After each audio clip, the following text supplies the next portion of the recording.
If you're an entrepreneur, you're out there on your own, you're bumping up against objections, but you can't go to your competitors to be like, how do I get through this? All of those things gone.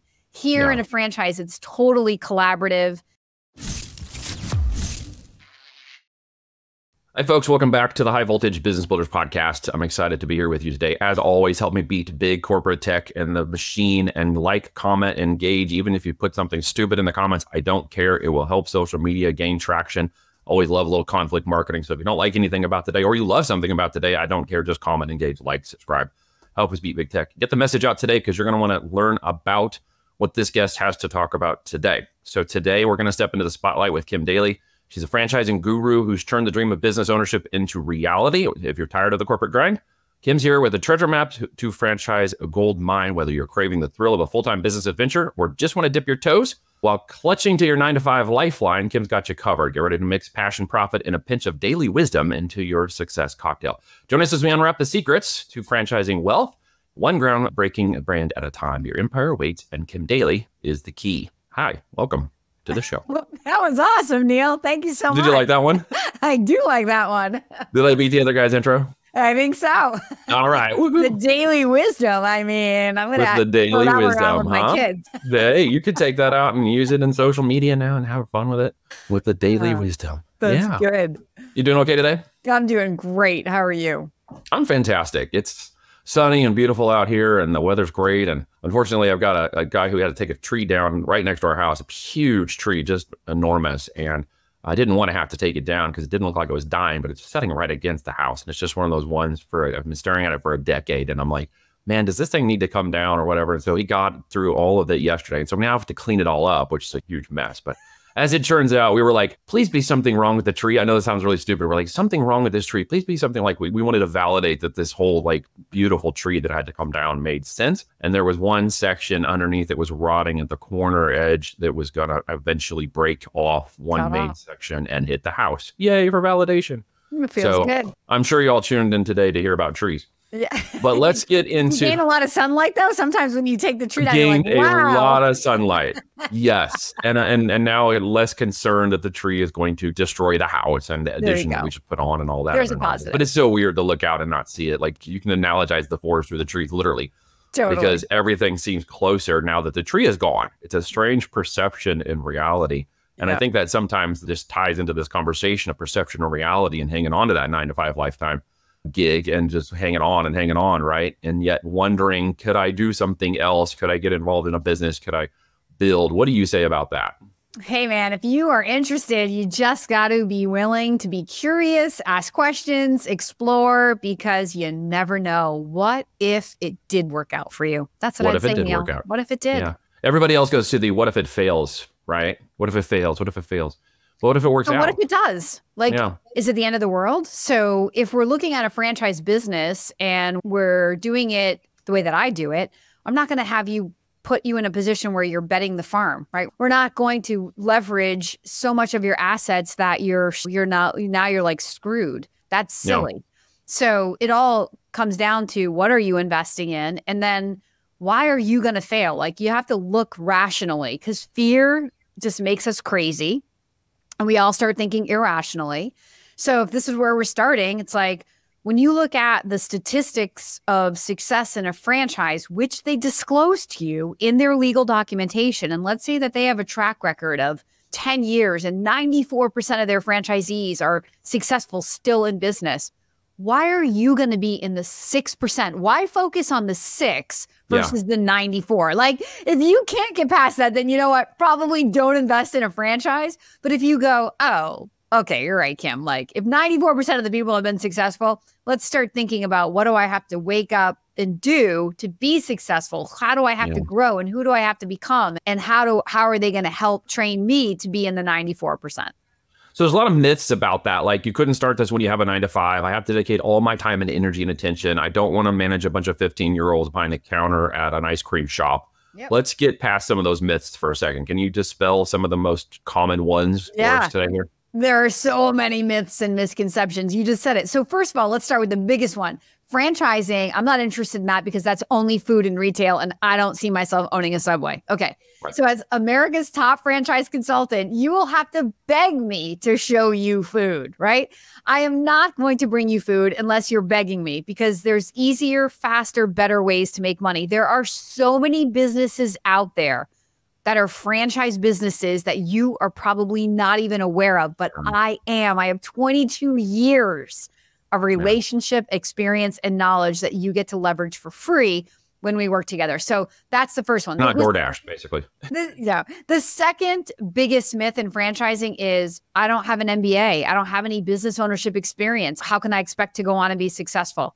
That is absolutely a myth. The vast majority of people I work with are probably people just like you listeners out there, right? They've thought about it, but they have a job. It's hard to change your life when you're comfortable, right? So like, you have this job, you're like, I think I want to own a business, but you never really do anything about it. Maybe you meet someone like Kim Daly and you think, wow, maybe it is possible, but you still have to get motivated to reach out to me, because changing your life takes a little bit of action.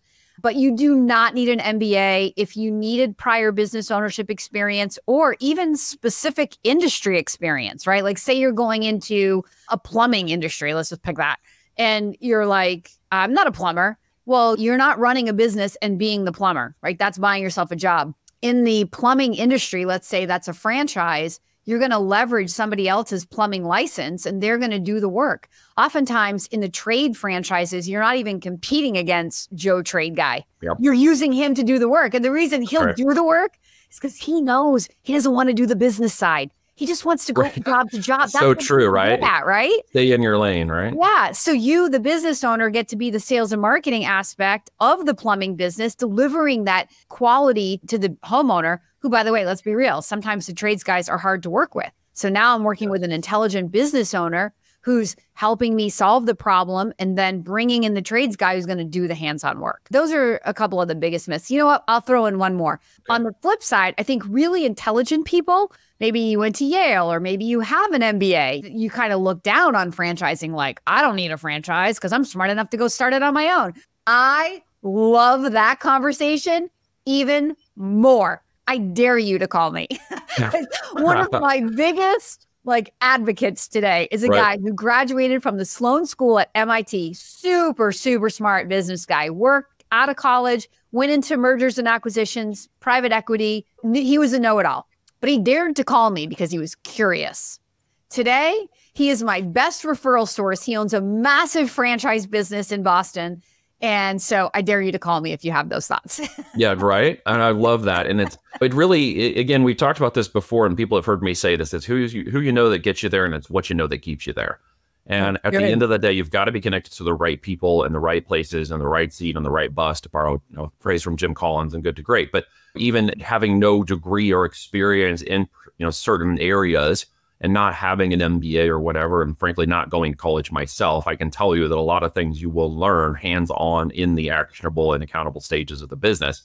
So don't be afraid to get started in learning how to do this thing. If you really understand how to get it going, business is something that can be learned and it's a skill that can be gained. And by the way, I went to college up to 30 hours left of my degree, and I never discovered the things I've learned doing it in business that they were trying to teach me in theory. That's so true. I'm big into alternative education, in case you didn't notice. Yeah, I'm right there with you. I totally agree with you. Like that 150 grand or whatever you're going to spend on an MBA, buy a business and get in there.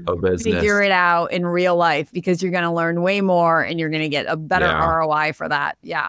Unless I would even argue build versus buy, or buy, build. I mean, be a combination of learning and training and growing in it and learning. Let's answer that question to you. How does somebody who has no experience in one of these franchises glean that particular knowledge if they're going to buy in, or should they build in and then buy? Or how does this kind of process make the most sense? Oh, so great question, Neil. So when you buy the franchise, you're buying training. So if they needed you to have experience, they would tell you had to have experience, because they don't want to award you a franchise that you're going to fail in. No franchisor wants to disclose failure in that legal documentation, which they have to disclose, right? Because that makes it harder for future investors to look at it and not be nervous. So when you're buying the business in a box, what does that mean? You're paying a franchise fee, and the franchise fee, I call that the cost of entry into their Disneyland. So somebody's gone out and figured out how to make money in a particular way, serving a particular customer. They figured out the messaging. They know where to spend the marketing dollars. They know how many marketing dollars. They know how many customers to get. They know what the price point the customer is going to bear, how to overcome the competition. They know where to place the store or how to design a territory map, all the things that when you're an entrepreneur, you have to stop and figure out on your own, which is why 90% of small businesses fail, because people run out of money and time and energy trying to figure it out. But in a franchise, that 90% failure statistic is not owned because we're not figuring out anything. Somebody else already figured it out and figured out how to make it successful. Yeah. So you pay the franchise fee and you get instant access to all of those ready-made tools. Initial training, every single franchise has the equivalent of what they call Hamburger University at McDonald's, right? Everybody has a training school. Sometimes it's at-home modules, and then you go to a classroom at the corporate office for 5 days. Sometimes you go to a corporate office, and then they send field support people back to you to help you get your first 1 or 2 weeks under your belt, depending on what it is. So every franchise offers training and ongoing training. And then if you really look at what a franchise is, Neil, it's a giant mastermind. So it's not just a one-time, okay, they trained me, now I'm on my own. You may be assigned a weekly coach that you have to check in with and going to hold you accountable and make sure that you're doing the right things and you're feeling good. But you may also form an accountability group with other franchisees because you're all living the same life. So even though you're in different states, the business works the same. If you find people that you resonate with and you're like, hey, let's just get together every other week and like, let's put our goals in front of each other and hold each other accountable. And like, let's bring objections. So I keep getting these sales objections. Do you get them? And somebody says no. You're like, coach me through that. What are you doing that I'm not doing? How could I do it better? So all of the things that like, if you're an entrepreneur, you're out there on your own, you're bumping up against objections, but you can't go to your competitors to be like, how do I get through that? All of those things gone. Here in a franchise, it's totally collaborative. Everybody's a shareholder in the same brand. Everybody wants everybody to win because when we're all winning, the brand equity is growing. And that means when you get ready to sell your business, you have a higher multiple that you can attach to that exit. Now you're speaking my language. Yeah. I love it. So here, I got some questions for you out of that because there's a lot to unpack in what you just said. And let me try to get these out correctly in order. So the first one that came to mind was, what if I am not near the location, or do I have to be near a location of a franchise that I'm buying into? Or can I be in one state and then operate in another? Do I have to be in a specific area? So great question. It probably depends on the franchise and then it depends on the owner. So most franchisors would want you to start close to home so that even though you may not buy, you're not going to be in it, you may be what we call a semi-absentee owner running it through a manager. It still needs the leader to be building that culture and making sure the customer experience is dialed in, and being closer to it keeps you closer to it, right? You're more likely to be like going to the gym. Yeah. If your gym is super far away, it's easy to be like, I'm not going to get there today, right? Right, like I'm not going to go there. You can't create that excuse. I have to get in the car, I have to walk there, and then I have to go in the building. It's like, oh, that's too much exercise. That's too much work. There are some franchises that are built more for like real GM salary built into it, like Big Blue Swim School comes to mind. And you probably don't have to do that right in your backyard. And there are other franchises that work like that are, you know. Well, there are certain ones like 20-ish years ago or a little bit longer. My uncle mentioned that I should get into 1-800-Dumpster. And I didn't. Was that a bad move? Should I got into 1-800-Dumpster? I mean, not if you're happy now. No, it's not a bad move. But well, like, I'm happy now.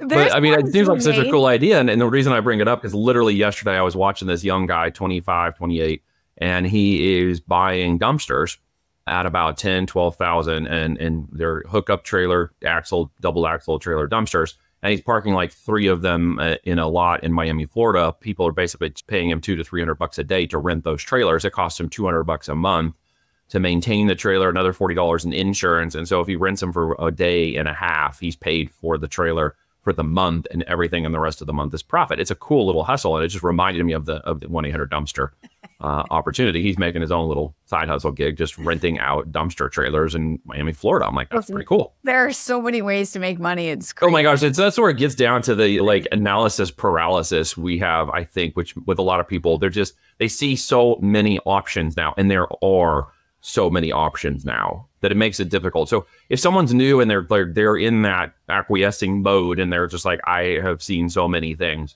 what are maybe the top 3 kind of franchise ideas you might suggest for somebody this year if they're looking at doing these kind of business models? Well, number one, this is why I have a business. To go it alone is crazy because there are 3,000 to 4,000 businesses out there that are franchises. I don't even know where you would begin. How do you know what you can afford? How do you know, like, if you want to be semi-absent, does that franchise allow you to be semi-absent?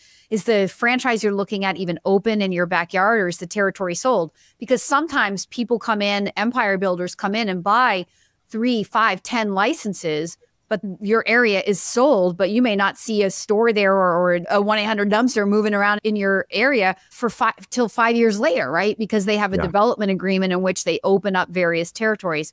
So all of these things are unknowns. If you're out there on your own, you come to me, it's all known from day one. When you really start thinking though, like, what's the right franchise for me? What I really think of is, what are your goals? So when you project out 3 to 5 years from now, right, to me, the business is just the vehicle driving an outcome. So I'm way more interested in the outcome. Who do you want to be? Where do you want to be? What do you want to be doing? How much money do you want to be making in 3 to 5 years? So we start with a lot of goal setting and dreaming exercises. And then I back end you in knowing, like, all the way down to, all right, so what kind of business owner do you see yourself being? Are you bringing like biz dev and prospecting and networking skill? Or are you like, wait, no, I'm not an extrovert, Kim. I want to be in the back of the business, right? Are you more of an HR person? So you want to be leading through a team of people and you enjoy the leadership role? Are you the executive that's just kind of like managing both of those through people and you're just want to be even removed one layer more? Do you want a big team? Some people tell me, my greatest joy in owning my business, Kim, is thinking about all the jobs that I've created and the families that my business supports. And then other people are like, heck no, I don't want to create jobs. Like, I don't want anybody working in my business. I'm like, okay, here's a laundromat. So like the criteria that I'm going to ask you, the questions I'm going to ask you will pull out from you, will enable you to start thinking visually about what this environment looks like, all the way down to even how do you dress when you go to work, right? Like, are you a professional walking into a professional office suite? Or are you like a more blue collar guy? Like, I'm good in jeans and a company polo, Kim, and walking into that industrial, like off the beaten path office. It's not fancy. Do you want to be customer facing if you're selling a California closet, walking into someone's beautiful home, sitting and designing with them on some fun, cool architectural software, like what their pantry is going to look like or closet's going to look like? Or you're like, I never want to be in someone's home, right? I want them to come to me. I want to be in a brick and mortar location. So all of these things are options. Yep, and I mean, this is what you got to kind of know where you want to go to some degree. Again, if you're clinging to that 9 to 5 lifeline, you got to have an idea of how you're going to get past it, how you're going to be able to do it during your current daily activities or weekly if you're family, et cetera. You got to find the time to dedicate to it, the attention, and put the energy into it. And of course, there's always the money factor that people are thinking about. What does it cost? Can I get in for 5, 10, 20, 50, 100 grand? Like, what do I have to do to get involved in the stepping stages in the process of replacing that income or building a new stream of revenue?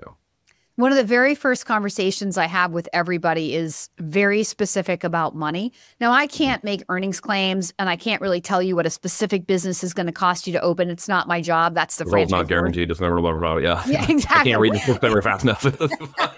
Exactly. Yeah. That's the franchisor's job. But I can help set expectations about what different types of businesses cost and why, how time and money are related. The long and short of that is they're inversely related. So when you see lower investments in a franchise, it's typically a higher investment of owner time commitment. When you're more leveraged through location or general managers or stuff, you typically can see a lower time commitment by owner, but there's shades of gray all along that. So one of the very first conversations I have with everybody is teaching you what your money buys. And then we relate that to your net worth and what you're capable of investing in your mind. Because just because you have the money doesn't mean you want to invest that money. And then also there's lending. Banks love franchising. So are you open to leveraging money and only needing to put in the first 20 or 30% and letting the bank give you a loan? So all of these things factor into what that initial investment will cost you. But here's the other thing, Neil. Just like if you were to go into real estate, the wealth is not about owning one rooftop. It's leveraging your time across many. Well, the same thing will be true in franchising. So if you had the dumpster business, it's not about one dumpster, right? It's how do I leverage myself and get 50 dumpsters out there? If you had a cleaning company, it's not about one cleaning crew. It's about leveraging yourself to have 50 cleaning crews out every day, cleaning hundreds of homes, right? If you own a brick and mortar location, it's not about one. It's about leveraging yourself around 2, 3, 5, 10, depending on the unit economics. Yeah. In the e-commerce world, it's the same deal. It's not one product. It's 5, 10, 20 products. It's a brand. It's a multitude. People have to stop thinking in short term and start thinking in long term and growth strategies. But you start where you start, because sometimes people don't have that vision.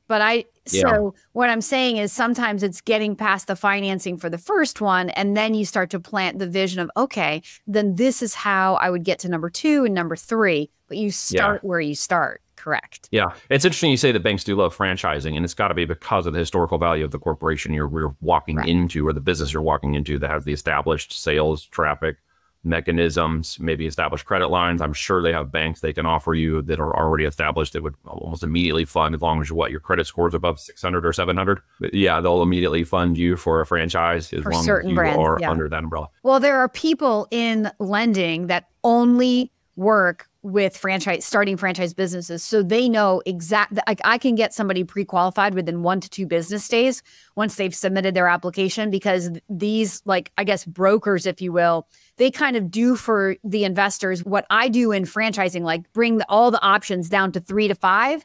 My lending friends do, they know, oh, you're looking at supercuts. We know that Wells Fargo, North Dakota loves the candidate who has this much liquidity, this net worth, this type of credit score, looking to do a 5-unit deal. They know exactly where to shop your loan to get you the yes, and you don't have to worry about the banks that turn you down, which freaks everybody out. But oftentimes banks don't turn people down. They're turning the business down. But then oftentimes it's because they don't have enough exposure to lending to franchise businesses to know how to say yes safely. But that's why these like brokers, if you will, can come in and cut through all of that and just bring you the yes right away. And it's a cool thing for those who kind of want to get started with a little bit of the difference in safety net that comes along with that, because in the e-com world, you can't go to a bank and get financing at the end of the day. You have to look at alternative PE options, et cetera, or investments or capital liquidity investments. It's a little bit Wild West. Yeah, it's just a different kind of deal because the risk is up front. I mean, once you get to making the money, they want to loan you stupid money. It's easy, but they don't want that initial risk, which I like the way the franchising opportunity gives you that in the door opportunity if you're getting off the ground. So the question then would beg itself, if someone's listening to this, what's a good investment strategy to start off with? What's a good baseline of liquidity needs for somebody who wants to get involved? And what are some of the requirements, if I said go, that I'd need to bring to the table to even be eligible for any of the opportunities you're mentioning? Yep. So you don't have to be an accredited investor for franchising. That's for sure. I would say minimal cash liquidity is probably like 50 to 100 is good. The more cash you have, the better. It doesn't mean we're going to use the cash, but everybody loves to see liquid assets, right? Because if you get yourself in a cash crunch in a business, I mean, look, that's why 90% of businesses fail. They just run out of money. So cash is good. But also it's a balance between cash and like being an experienced investor, having other things on your net worth statement, like equity in a home or rental properties. Like that just gives the bank and the franchisor more confidence that you're an experienced investor, that you're financially stable. So franchisors often have a liquidity requirement, but then they sometimes have a net worth requirement. And the net worth requirement is sometimes set by vendors. So if a vendor is going to give you terms, like let's say you have a budget blinds business and you're going to have like a staple of the most frequently sold like window treatments in like an industrial storage facility so that your competitive advantage is you can install same day or whatever. Yeah. Well, they're going to lend you though on terms, right? And so you're not going to pay them until you get paid by the customer. So sometimes you might see a net worth requirement of 250 or 350,000 for something like that. But sometimes brick and mortar businesses are setting their net worth requirement by what they know the landlord may require, or if the franchisor knows that they're going to go in because they're going to negotiate this lease for you and they're going to try to beat up the landlord and get really good lease, then they jack up those net worth requirements because that allows them to bring very qualified people to the landlord where they know they can get the front door beside Walmart every single time, right? Imagine how popular that space is, the door right next to Walmart, right? Everybody wants to be there. So that's a very competitive type of a situation. Certain franchisors, I know, they jack up those net worth requirements because they're going to go in and they may be $1 billion corporation talking to another $1 billion corporation. And that's why they negotiate the lease for you, because otherwise the front door beside Walmart is never going to be yours, right? So it's all strategically done. Good. All right. A couple other questions here because we're kind of coming up on our time, but this has been fantastic. It's going fast and you have been a great guest. The question I have is there a question I didn't ask you? Is there something I didn't ask you yet in our conversation that you wanted to say or bring up that I hadn't brought up yet? No, I mean, sometimes I think people, I mean, we talked about failure. I think people want to know, like, I'm a super, like, always like validate with the top performing people. I'm the mindset coach. So I want you to find out why it is going to work, why it isn't going to work. But we started there, I think. So I think for any listener out there who's kind of more like, no, like I'm a skeptic, I want to make it not work before I'm going to make it work. We can have that conversation. We had it a little bit today and I'm open to it. But I think you'll find that as a business owner, whatever you focus on expands. And so when you're looking to make it wrong, you're right. You're going to make it wrong. But if you're looking to make it right, you're also going to be right. You're going to be able to make it right. Yeah. Does that make sense? Yep. If you could pick like 2 or 3 franchises this year that you think are good, maybe you're going into, what would you choose? Oh, I mean, I have my favorites because I love favorite characteristics. Like I love low investment, low fixed costs, high margins. Who doesn't? Like your dumpster idea. So anything that caters to the homeowner, like look, since 2020, when we all were like home, that boom has not stopped. People are still spending money doing things in their home, whether it's power washing fences or putting up a fence or building patios. Look, who didn't get a puppy in 2020? The dog services franchises are out of control. Grooming, amazing business, right? Because if you don't already have a groomer and you have a doodle, you're screwed, right? But feeding the pets, grooming the pets, walking the pets, boarding the pets are awesome. Senior care. I love businesses that cater to kids. Parents never stop spending money on giving our kids the competitive advantage in sports or extracurriculars to have on their resume to go to college. Like these types of businesses are like steady eddies. It doesn't matter what's happening in the economy if that's on your mind. If you have elderly parents or grandparents and they live far from you, or you just are busy with your kids and they need care, they have dementia, you got to pay to help. So those types of franchises are just exist no matter what. And the aging. Those are fantastic ideas. Thank you for sharing those. All right, last question. If there was someone you could interview who you haven't spoken to yet, who would it be? Oh my gosh, what an amazing question. Someone I could interview? I mean, I would love to know why Joe Rogan's show is so popular. I would want to know from Joe Rogan himself. I would like to know the answer to that question too. I'm like, gosh, as a podcaster, you put out so much amazing content, and like growth is like.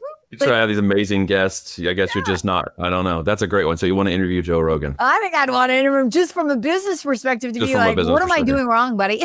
I don't know him personally, but I might have a friend. Well, we'll figure it out. Because if you do, but me first though, if I get to, then I'll say, hey, you got me my friend Kim Daly. Okay, just out of fairness. Pave the way for me, Neil. All right, we'll do my best for you. Thank you so much for coming on and sharing some good stuff with us today. If anybody is interested, how do they connect? Which is the best way to go get some daily wisdom from you?